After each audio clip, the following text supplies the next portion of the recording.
of India to our country, who's joining us today from the capital, Ajay Bisaria. Mr. Bisaria, I appreciate you taking the time. Good to be here, Todd.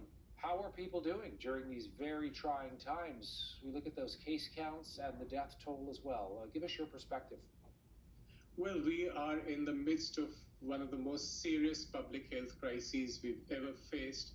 The numbers, as you said, are huge, 412,000 plus cases in the last 24 hours. So this is a serious second wave, but India is fighting back. India is determined, the central government, the state governments, the people, and above all, the medical and frontline workers are fighting back, and we are determined to win.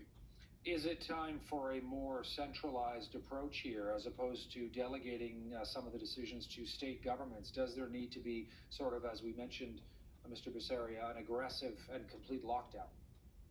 Well, we are working as a team, and the central government is quite committed. It's taken charge of the situation, but of course, the state governments are deeply involved in this whole process.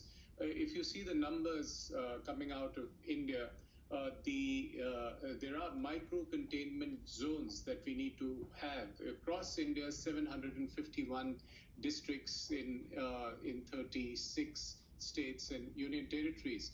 Now the picture is a little different. There are little hotspots, and they are changing. So it's an approach which is both central and at the level of the states looking at the hotspots.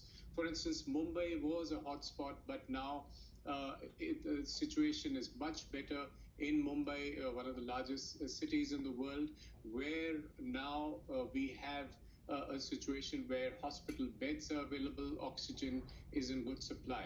So it's changing, and we are fighting it every minute.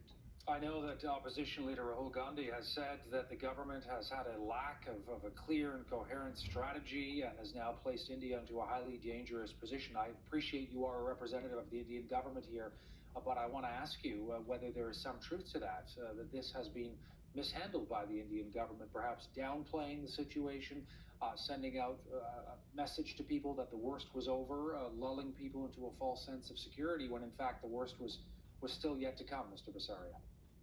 Well, India's government and India's people are taking this crisis very seriously and fighting back.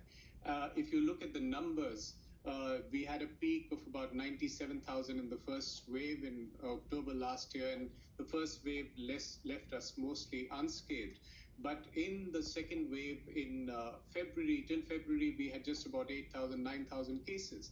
And there was a dramatic exponential increase over 1 month. On the 30th March, we had 50,000 cases. It zoomed up to more than 400,000 cases in a month. And the last 15 days, we've had more than 300,000 cases every day. So this is a wave that we were expecting. We were expecting a wave, but what we got was a huge tsunami. And no medical system in the world can cope with such a huge tsunami, which is meant about a 7, 8, 10-fold increase in oxygen requirements, which became the most critical factor in this entire pandemic and its management. So we are coping with it. The government is gearing up on a war footing. The Army, Navy, Air Force, the railways are involved. We are transporting in cryogenic containers oxygen from the east of India to the north or the south where it's required.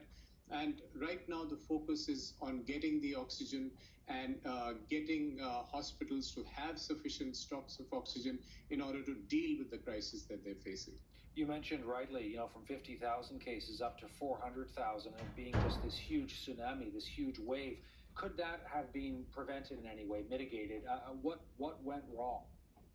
Well, the jury's out on that. The medical experts are talking about it. There are essentially three factors being talked about. This wave is fueled by three very dangerous and deadly variants of the virus, which we saw last year. And these are more infectious, more virulent, more deadly than anything we've seen before. And I think that's a lesson for the world, that these are variants that can come suddenly in any hotspot in the world. So there were these variants. There was increased susceptibility of the populations. The public behavior had also changed because the first wave was ending. There was a certain unlocking going down. But now there is a very serious move to check it. We are confident we're going to win, and we are hoping that the modeling is right, and over the next 2 weeks, things get significantly better. Ajay Basaria is the High Commissioner of India to our country, joining us from Ottawa. We appreciate your time, Mr. Basaria. Thank you for this, and our thoughts are with India. Thank you very much. All right, we'll keep our eye on what's happening there.